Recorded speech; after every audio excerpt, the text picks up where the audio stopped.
अब हम लोग हज़रत ज़ोहरा बीबी साहिबा रहमतुल्लाह ताला अलैह की मज़ार पे हैं। अब इनके भी बारे में जानेंगे क्या इनका इतिहास है। मकसूद भाई, ये जो अब मज़ार शरीफ दिख रहे हैं इसके बारे में बताएं। ये ज़ोहरा बीबी एक अपने ज़माने की तकरीबन 1000 वर्ष पूर्व की एक कुंवारी भी थी जी। और आँखों से नाबीना थी। और इनकी मन्नत थी, जब आपका काफ़िला वहाँ पहुँचा रुदौली शरीफ जी तो वो पीछे लग गई बिना बुलाए जी। और फिर साथ साथ चली आई। उस ज़माने में घाघरा नदी इन्वॉल्व थी। जी। अब चलती रही, पीछे पीछे चलती रही, लगी रही।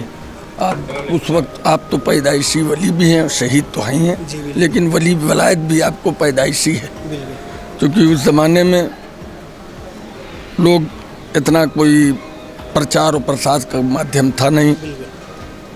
चली आई यहाँ पर तो आपने उनसे दरियाफ्त किया कि आप क्यों पीछे पीछे चलिए, चूँकि ये अपना महरम है। तो कहा आप हमें देख रहे हैं, हम तो आपको नहीं देख रहे हैं, बिल्कुल। हम आँखों से माजूर हैं। तो कहा ठीक है, तब चलो, जब चल रही हो तो चलो। बारातों का सिलसिला जो है वो शाम के लगभग तकरीबन 7 बजे से शुरू होगा, शाम को 7 बजे जी। और वो सुबह करीब तकरीबन 9 बजे तक चलेगी जी। तमाम ज़िले से बारातें आती हैं। तो लगभग कितनी बारातें आती हैं? लगभग करीब 250-300 के करीब बारातें आती हैं।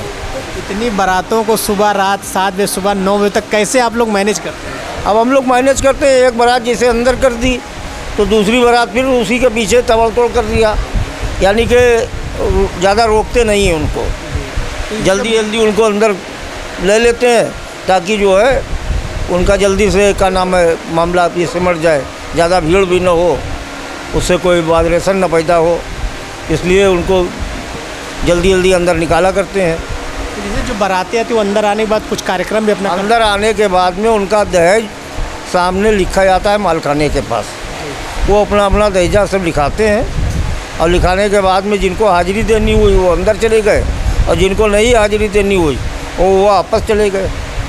तो जैसे दहेज में क्या क्या था, थोड़ा उसके बारे में बताएं। दहेज में जैसे लोग पैसा लगा के लेके आते हैं, पलंग कुल्हड़ी में सजा के उसको लिखाते हैं, या चांदी के खड़ा हुए, चांदी की का नाम है प्लेटें हुई, इस तरीके से सब लोग लेके आते हैं। इस हिसाब से तो काफ़ी ज़माने से इस मज़ार का जो इतिहास है, तो गाजी सरकार तो बहुत ज़्यादा दहेज इकट्ठा हो गया होगा। जी जी जी जी, वो सब रखा हुआ है यहाँ, ऐसी बात नहीं है।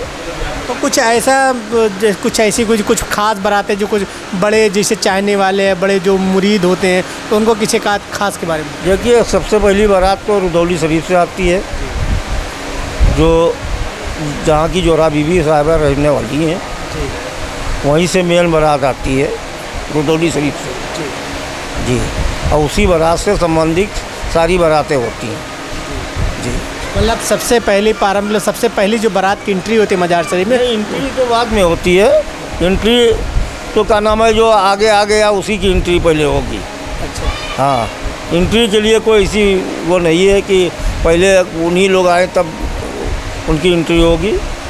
जो बारात आगे आ जाती है उसकी पहले एंट्री हो जाती है। मगर सबसे इम्पोर्टेंट पहली बारात ज़ोहरा बीबी की मानी जाती जी, पहली बारात वही है, मेन बारात वही है। जो जब ज़ोहरा बीबी का इंतकाल हुआ तो उनके घर वालों ने जो उनके दहेज का सामान हुआ वो लाके सब यहीं दे दिया। है। तब से परंपरा चली जी, तब से भी ये परंपरा दहेज की चल रही है। तो ये थे हमारे साथ खादिमों को हट, जैसे इन्होंने बताया कि जो बारात आने की सिलसिला है, जो परंपरा ये शुरू हुआ, जो सबसे पहले रुदौली शरीफ जो कि अयोध्या फैजाबाद में पड़ता है, वहाँ से आता है ज़ोहरा बीबी का जो दहेज का सामान है। तो उस ज़माने में जब उनका इंतकाल हुआ, इस दुनिया से रुखसत हुई, तो उनके घर वालों ने वो दहेज लाके गाजी सरकार की मज़ार पे जमा कर दिया। तब से सिलसिला चलता चला आ रहा है। अब आज की देर में जैसे कि उन्होंने बताया कि करीब 200, 250, 300 तक भी हो जाती है बारातों के आने का सिलसिला, मगर इनको इस तरह से मैनेज, यहाँ की इंतज़ामिया कमेटी हो जो खादिम खुद्दाम जो यहाँ पे लगे हो, इस तरह से मैनेज करते हैं, किसी को कोई दिक्कत या असहूलियत नहीं होती है। सब्सक्राइब करें आपका अपना चैनल न्यूज़ टाइम नेशन, और हर खबर सबसे पहले पाने के लिए बेल आइकॉन जरूर दबाएं। और हाँ, खबरें पसंद आ जाएं तो लाइक और शेयर करना ना भूलें।